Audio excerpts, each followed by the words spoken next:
fellow Falcoholics. What is up? Welcome to another episode of the Falcoholic Podcast. I am your host, Kevin Knight at Falcoholic Kevin, here to bring you another 7-round mock draft for the Falcons. This one is taking place after the Senior Bowl, so I'm going to be incorporating all my notes from practice, all the stuff we learned, including measurements and things like that, to this mock draft, and sort of highlighting some of the guys from the Senior Bowl that I think have certainly elevated themselves to be on the Falcons' radar in this draft cycle. Keep in mind that the simulator I use, which is the beta of Draft Network's mock draft machine, as well as pretty much every other one, they haven't taken into account the players' sort of performances at the Senior Bowl, and we probably won't get the full idea of how guys have risen and fallen in terms of how teams view them and how analysts view them for a couple weeks still. So, some of these guys that I have drafted on day 3 may end up going a little bit earlier. Some guys, may need to be adjusted over time, but I think where I drafted everyone is fairly appropriate. I'm trying to do my best with getting guys in the range that I think they should go, even, if the simulator says they should be much later or whatever. But I think it'll be an interesting mock. We're going to go in a different direction at the top. I don't really see the point of doing the same exact thing over and over again. I know everyone is obsessed with the Falcons taking a defensive lineman at 8. I've heard the, responses. I've seen it on Twitter. I've seen everything. So we're going to look at some different scenarios at the top. I've already mocked 2 edge rushers to the Falcons so far. So we're going to keep looking at different scenarios, and today is going to be no different. Unlike last week, or it's more than a week, but you guys know what I'm talking about. The last mock draft, we did take an offensive tackle at 8. We're going to go back to the defense today. So let's get right into it. Speaking of that note, before we do, though, I want to remind folks to please like and subscribe if you're watching on YouTube. If you're listening to the podcast audio, if you enjoy this show, leave us that 5-star review, because the good news is, for those that have been following the saga of the podcast, we will be keeping the podcast feed as far as I know. So for those of you that are subscribed on Apple Podcasts, on Spotify, anywhere you get this show, that feed will remain the same. The name may change. We may have to disassociate technically the podcast with the site. But rest assured, the podcast will continue. We will figure out ways to get it funded. Even though, Vox has decided that apparently it's not worth paying us the pittance we were getting to do it. So, I got to keep that tamped down until we're no longer officially affiliated with my employer, technically. But yeah, guys, so don't worry too much. The feed should remain the same. You shouldn't have to track down a new podcast feed, but if anything changes, you'll be the first to know. We'll let you know here on the podcast, on the site, on Twitter, everything. So don't need to worry at this point. You should not have your podcast interrupted in any way as we get into the deep part of the off season. Any changes will take place right around the first of the month in March. So we'll keep you guys posted on that, but thanks for all your support. And yes, the podcast will not be going anywhere. To clarify, everything will continue, and we will make it work somehow. All right, to the mock draft. We've got at pick 8. No trades yet. We will do some trades at some point, guys, I promise, but we're going to stick with no trades for now. We're going to go back to the defensive side of things, but not the front 7. We were going to go with a cornerback. For this mock, I'm going to take cornerback Christian Gonzalez from Oregon. In this simulation, we saw 3 edge rushers go ahead of the Falcons. Obviously, Will Anderson. Obviously, I think it was Tyree Wilson to the Seahawks, and then Myles Murphy went to the Raiders at 7. So 3 edge rushers down. I really don't think the Falcons should be getting into reaching for the 4th edge rusher at this point. I don't think there's any defensive tackles worthy of a top 10 pick right now. Other than Jalen Carter, obviously, but he went number 1 overall to the Bears, or will go to the Bears whenever they're picking. So at that point, I think the Falcons need to look elsewhere, whether that's offensive tackle, whether that's a cornerback. We've mentioned Bijan Robinson, the running back, which is another potential way they could go if they think he's just the most talented player left at this spot. No matter what, they got to get a blue chip guy in here, right? They need to get a premium talent at 8, and I don't think that is likely to be edge. Sorry to break it to folks, but I do think we're going to see 2 to 3 edge rushers go ahead of the Falcons at 8. And I as I work through this edge class, it's going to be the first position I do an in-depth dive on. I think I've already done 4 guys fully. I'm planning to do 15 to 20 from the edge group specifically. I'm not really sure that that's the direction that the Falcons should go at 8. Got a lot of tape to get through still, but right now, if Will Anderson's not there, I think the better option could be offensive tackle, could be cornerback in particular if you're trying to get a defensive player in here. And the reason for that is that I think there are legitimate top 10 blue chip talents at both corner and offensive tackle that will be available at 8. In this simulation, I went with Christian Gonzalez. I do think Illinois' Devon Witherspoon is absolutely in the conversation to be the first cornerback drafted. I sort of suspect that we'll see Gonzalez drafted first, and I'm going to get into why I'm drafting him first in this simulation. But I may end up having Witherspoon over Gonzalez when it's all said and done. I haven't really finished cornerbacks at all, but Devon Witherspoon's excellent, and so is Gonzalez. I think they're going to be in contention, and it just depends on what you want. With Gonzalez, what you're getting is the ceiling. You're getting the ceiling of an elite lockdown number 1 corner who can match up with anybody. And the reason for that is he has the better size as opposed to Witherspoon, right? Gonzalez has that elite length. He's 6'2", over 200 pounds, and looks a little thin. I think he could easily carry 5 to 10 more pounds without losing anything. He's got that elite prototypical size, and he's just an outstanding athlete. I mean, I think he's the best in the class, clearly. And that's not to say that Witherspoon isn't a good athlete. That's not to say that Witherspoon has poor size. But I think if you look at prototypes and that high-end ceiling, Gonzalez has that. Witherspoon does not. That's going to be what may lead teams to draft Gonzalez first, is that ceiling. Whether that's the right call or not, we're going to have lots of discussions about over the next months, I'm sure. But for me, going with Gonzalez, I like a lot of the stuff you see from Gonzalez, and the athleticism really pops. Obviously, the size. Those are the first things that stand out when you just pop on the tape. You're like, wow, this looks like an NFL outside cornerback 1, right? But he's really impressive, I think, with how he's evolved. I think if you look at his Colorado tape, it was okay. It wasn't bad, but it was sort of just okay. Goes to Oregon for his final season and just has a breakout year, is tremendous. I really do think he's a scheme versatile guy that you can play in a variety of coverages. I think he has absolutely all the skills to be a man coverage expert. I think he's got all the movement skills. He's got that fluidity. He's got the length to match up with the bigger receivers. I think he can be a very good man coverage corner, but I also think he showed some good instincts in zone. I think he's got the change of direction skills to be able to click and close fast. I think he's still got some developing to do in terms of reading the quarterback and things like that, but I think that this is a guy that can play any coverage you want at a high level, and that's what I'm looking for when I'm taking a cornerback in the top 10, is I want a guy that is going to be able to do it all at a high level. Really, the concern with Gonzalez is that his physicality isn't at a high level. I don't think it's bad, per se. I think he's a fairly mediocre tackler. I mean, he gives good effort, but he just looks a little thin. I think he could probably gain some weight. Like I said, 5 to 10 pounds would probably get him at a good weight. I think he just needs to clean up his tackling a little bit. But he doesn't, the physicality is just sort of mediocre. I think he could play more physical with the bigger receivers, with the physical guys. So that's what I think he needs to work on. He's not as polished in all facets as Devon Witherspoon. He doesn't play with that nasty physical edge as a tackler like Witherspoon, and that's sort of his shortcoming. So you're really, I think both of these guys are absolutely deserving of a top 10 pick. I think they will both go in the top 10. The Falcons may be in a situation where they're picking whoever's left, because I think Detroit could seriously consider a corner. They probably should. So the choice may be made for them, but I think both of these guys are really good, and we're taking Gonzalez here. But we're going to talk about Witherspoon for sure over the course of the offseason, because he's also excellent. Moving on to the next pick 45 in the second round. I know there's been some quibbling about the numbers of these picks. I would encourage you to wait to figure out exactly what picks everybody has until after the Super Bowl, because things could adjust. Also, keep in mind that some services track the pick that Miami is forfeited as an actual pick that's just no players selected, and some do not. Some don't track it at all, and that is what's leading to the one pick disparity between some services. So the service that I use, the Draft Networks machine, does take into account the pick 21. It's just forfeited, so there's no player actually selected, but that pick still counts as a pick. I believe that's how the NFL will officially do it as well.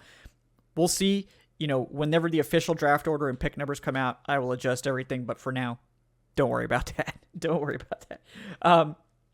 So with this pick, I'm going to go for more of a project, a player that I really wanted to like a lot more than I have, but that I still think has tremendous upside and is absolutely a first-round talent. And that's Baylor defensive tackle Siaki Ika, who was definitely a hot name last summer before the season as someone who flashed a lot in 2021. Obviously, the size, 6'4", 350, off the charts. Really, really good athlete for that size as well. Much better pass rusher than you'd expect for a nose tackle like that. So I think everyone was sort of projecting him out as like, oh, this guy takes a step forward, and we're talking about like a Vita Vea potentially level talent in the draft. And that did not happen. Ika definitely took a step back, particularly against the run. I actually think Ika's a better pass rusher right now than a run defender, which is odd for someone who's 350 pounds. This is a real project pick. This is a guy that the tape is not there.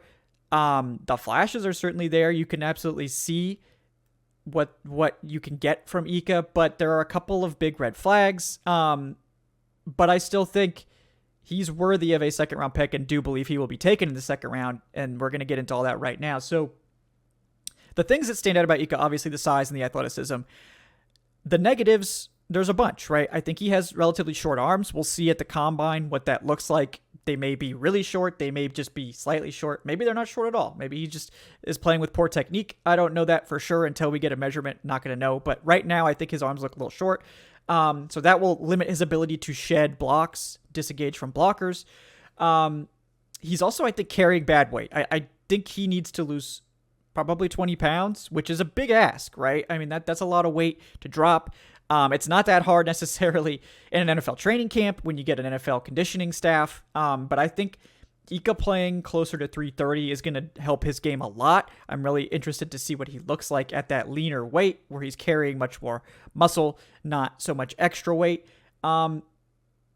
Really the thing with Ika is he just doesn't anchor nearly as well as he should. And I don't claim to be an expert. I do like to watch the defensive line. I think that's where my expertise is. I mean, I think his use of leverage is not great. I think the problems he has is that he has a lot of trouble disengaging from blocks, but he also just gets blown off the ball. And I don't really have a good explanation for that.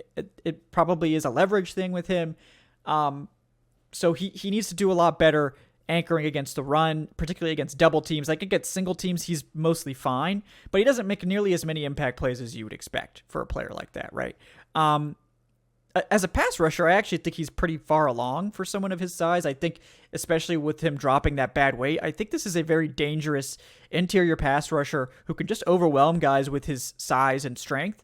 I think his athleticism will look even better with the weight off. But again, right now, I'm not sure how much you're going to get out of Ika in his first year. I don't know how quickly he'll take to the coaching. The hire of Ryan Nielsen certainly leads me to have some more faith that they can develop a guy like this. I think this is a guy with first round caliber blue chip talent. It just hasn't been well developed. He took a step back this year, like I said. So to me, with Ryan Nielsen coming in, it gives me a little bit more leeway to draft a player like Ika, who I think is going to be a tremendous value at 45 if you can get him where he needs to be. But I think this is a wait and see pick, much like Troy Anderson last year, where you're probably not going to get the payoff from this until 2024.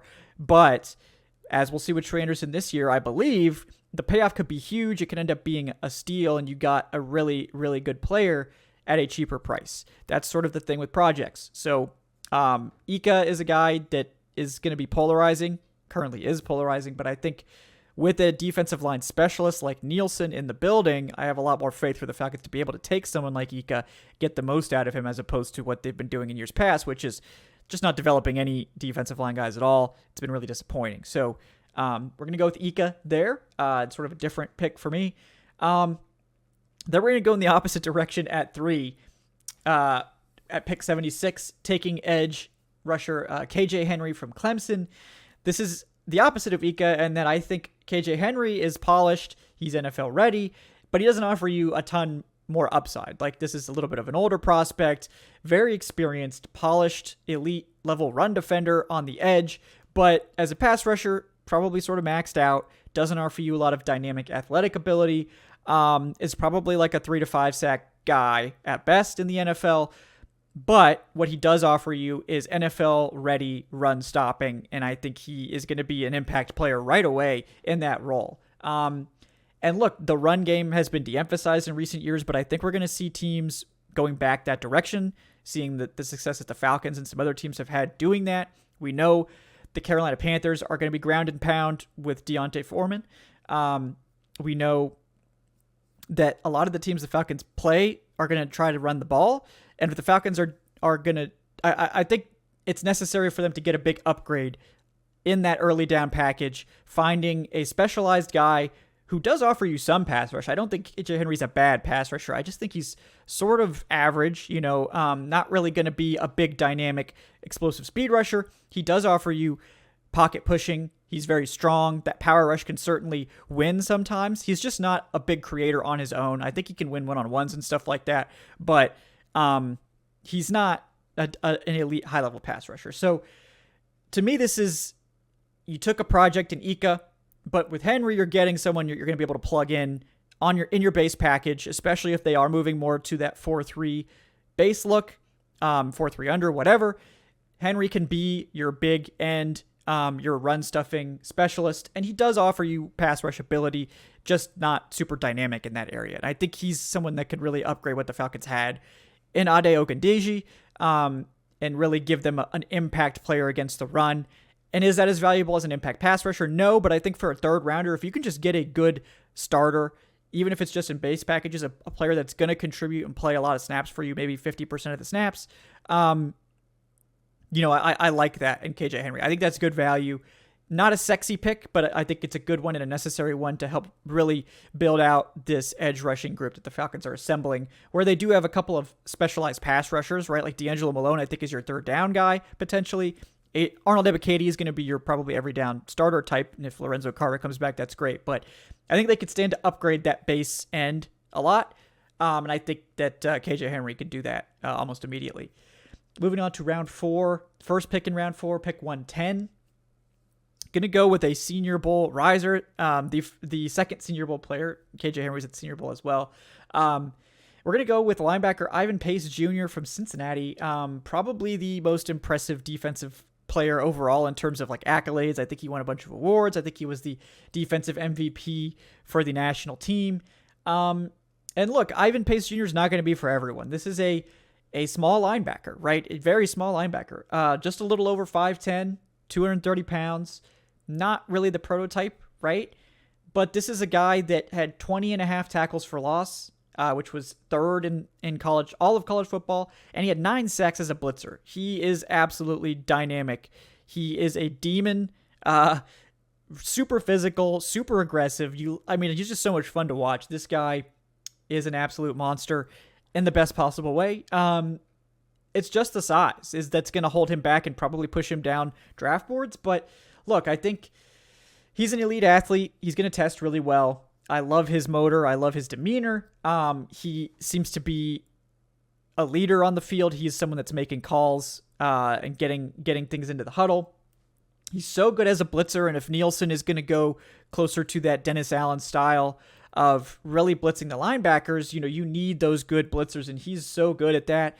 And he's good in coverage too. I think he's got some developing to do, and I don't really think this is ever somebody you're going to match up on tight ends at 5'10", right? But the Falcons have Troy Anderson, who is that prototypically sized linebacker who I think has a lot of upside as a man coverage option against tight ends.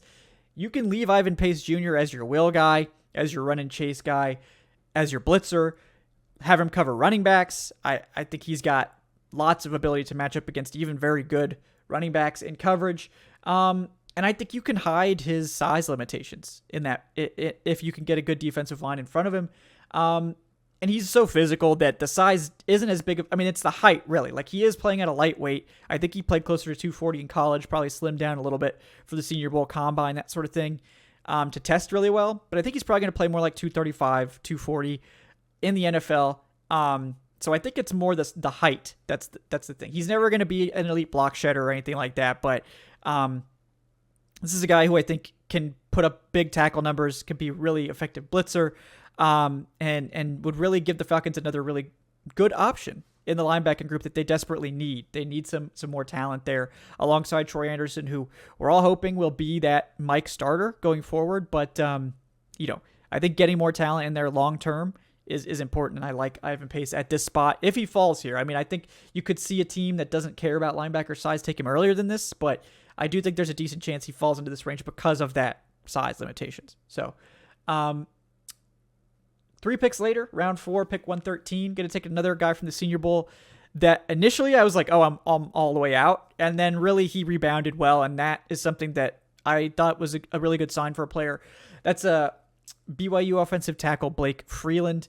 That first day, he got ripped up by pretty much everyone. The punch timing was off. He got out-leveraged.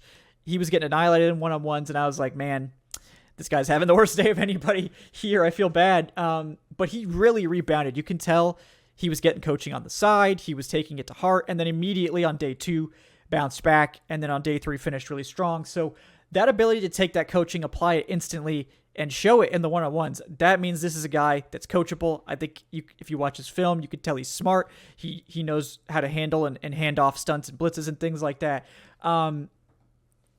And look, the traits stand out immediately, right? 6'8", 305, legitimately 6'8". He's got tremendous length, and he knows how to use it. He is a dominant run blocker. When he gets his hands on you, you're not getting away. He just stonewalls guys. He runs people over.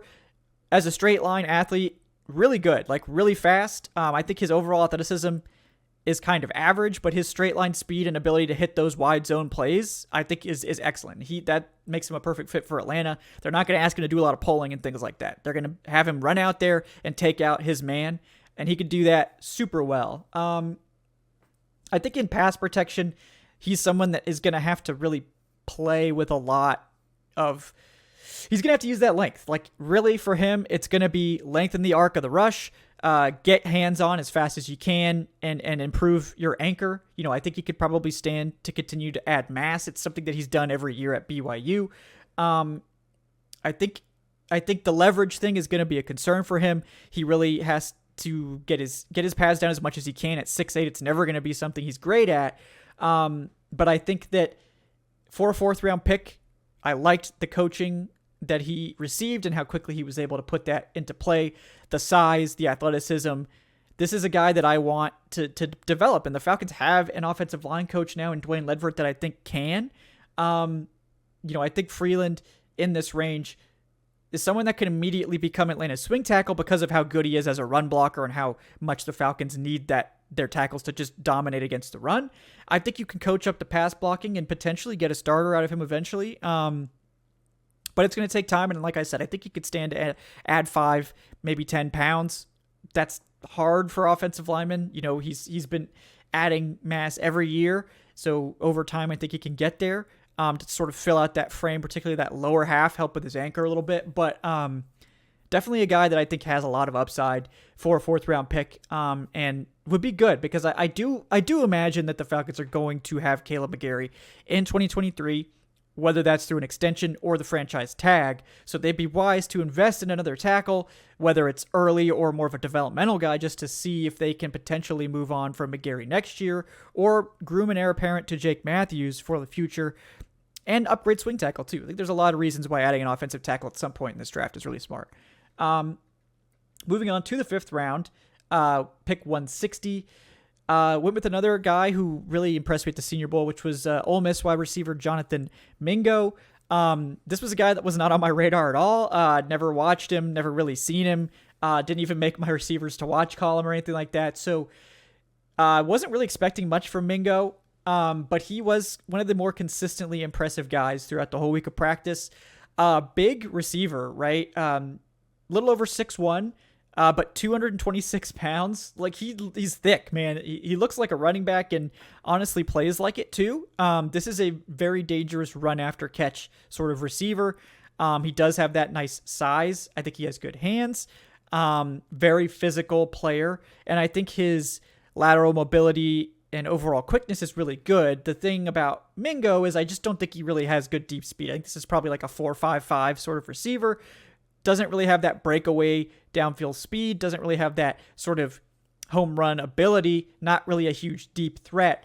But I think his physicality, his run after catch, those are things that the Falcons prize. He's a good run blocker, very willing in that regard as well. So he'll fit right in Atlanta. It'll help him get on the field pretty early. The Falcons need someone they can dump the ball off to in short yardage. They need someone that can take crossers and turn them upfield and get big yardage. They don't. Drake London can certainly do that, but they also need somebody else other than London in case London gets hurt, and they need someone else to sort of offer that ability because Cordero Patterson's not getting any younger either. And I think that, Mingo can absolutely fill that role as a rookie.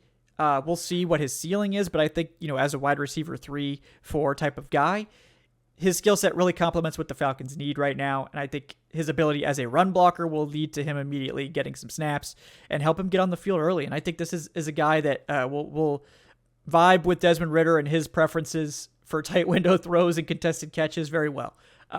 So Mingo, somebody I really like, elevated their stock. I think well deserving of this day 3 pick here. Then the Falcons do not have 6th round picks, so we're moving on to the 7th round where they have 2 selections. Going to go again with another guy I liked at the Senior Bowl.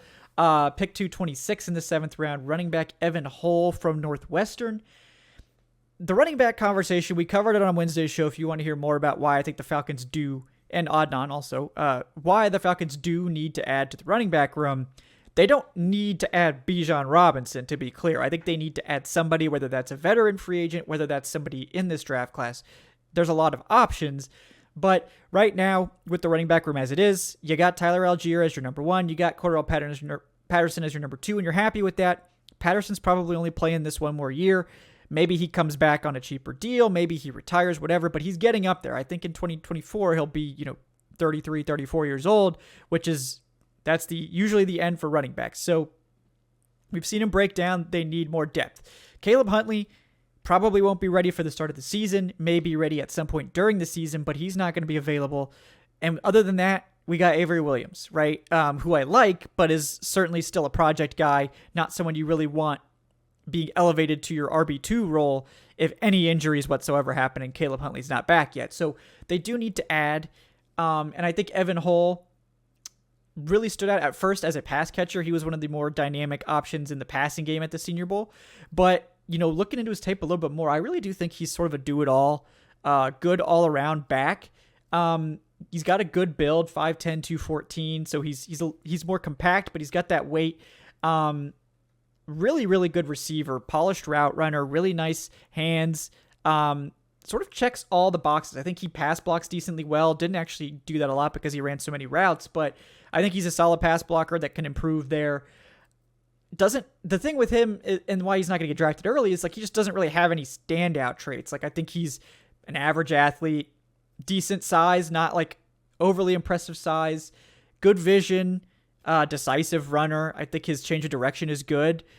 Just more of a quicker than fast guy, I guess you would say. Doesn't have that home run speed, has good contact balance, but it doesn't, create a lot of yards after catch or anything. So it's sort of where do you value that? And I think Hull makes a lot of sense for the Falcons that ask a lot of their running backs. They want their running backs to be able to catch the ball. They want them to block, and they want them to be able to run in any situation. And I think Evan Hull checks all those boxes. I don't think he's ever going to be a guy that's demanding RB1 bell cow carries, but as a guy that can be your running back 3, be your first guy off the bench, and provide some very good passing down ability.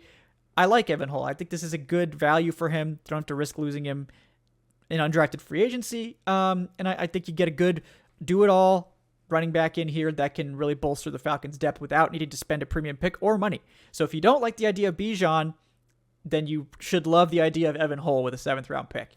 Going on to the final pick, pick 249, safety Daniel Scott from Cal. Another player who I didn't really know much about going into the Senior Bowl. He was really impressive in coverage throughout the week. He had an interception almost every day of practice. He looked pretty good in man coverage against both tight ends and wide receivers, better than expected. Just made a lot of plays on the ball. Looked like he had a lot of range. I was impressed. So all that being said, why is Daniel Scott on the board at pick 249 if he's so good in coverage? Well, when you turn the tape on, the first thing that will stand out to you is that Daniel Scott is a very poor tackler. Like, this man really struggled as a tackler. The technique was really bad. So I don't know if it's actually a lack of want to, or if it's just the technique is not properly taught, or he's having trouble applying it. I'm not really sure what is going on there, but this is a guy who has very good play in coverage, has played slot corner as well, so he offers you some flexibility there. It's just not a very good tackler, not really reliable in that regard at this point. So coverage is always the hardest thing to teach. That's the stuff that's much harder to replicate. So I'm fine with taking a very, very late round pick on Daniel Scott to get him in here and see if you can coach up his tackling. Because if you can, I think this is a guy that has upside as a starting safety in terms of his coverage ability. So if you can coach up that tackling to an average level, I think you've got a rangy free safety that can even drop down into the slot and give you some big nickel sort of stuff. I like it. And if he doesn't pan out, he costs you pick 249. So who cares? But I do think he'll be very coveted as an undrafted free agent if they want to make sure they get Scott in here to see if they can coach him up. They did just bring in Jerry Gray, who has a specialty in developing the secondary. I think this makes a lot of sense. Bring in a guy, see if you can develop him. And at this price tag, if he doesn't work out, not a big deal, right? Not a big deal at all. So Scott definitely impressed me with his coverage. I certainly didn't sense any lack of enthusiasm or anything like that from him at the Senior Bowl. He looked like he was playing hard, going for it every play. So to me, maybe it is just a technique thing. Maybe it's something that can be corrected. And if that's the case, he could be a steal at pick 249. This could be a guy that comes in and is your third safety, So player I like, impressed me. I think he's worth taking a shot at late in the draft. So that's the mock, guys. To recap real quick for everyone, we had the Falcons taking Christian Gonzalez, the cornerback, at pick 8. Then for the next pick, we had the Falcons taking at pick 45, defensive tackle Siaki Ika from Baylor. Pick 76 in the third round, Falcons took edge KJ Henry from Clemson. Pick 110 in the fourth round, linebacker Ivan Pace Jr. from Cincinnati. Pick 113 in the fourth round, we had the Falcons taking offensive tackle Blake Freeland from BYU. Pick 160 in the fifth round, wide receiver Jonathan Mingo from Ole Miss. Pick 226 in the seventh round, running back Evan Hull from Northwestern. And then finally, pick 249, safety Daniel Scott from Cal. So yeah, let me know what you guys think of this mock. Try to get as many different players in here as I can, because contrary to some popular belief, this is not about being correct. This is about looking at which players the Falcons might be interested in, introducing you guys to more prospects, and seeing how you could organize a class to sort of touch on the Falcons' needs while also getting in players to sort of flesh out the depth and things like that. So I hope you enjoyed this one. We'll be back on Wednesday at 8 p.m. Eastern with the next episode of the Falcoholic Live. Like, subscribe if you're watching on YouTube. Leave us that 5-star review if you're listening to the podcast audio.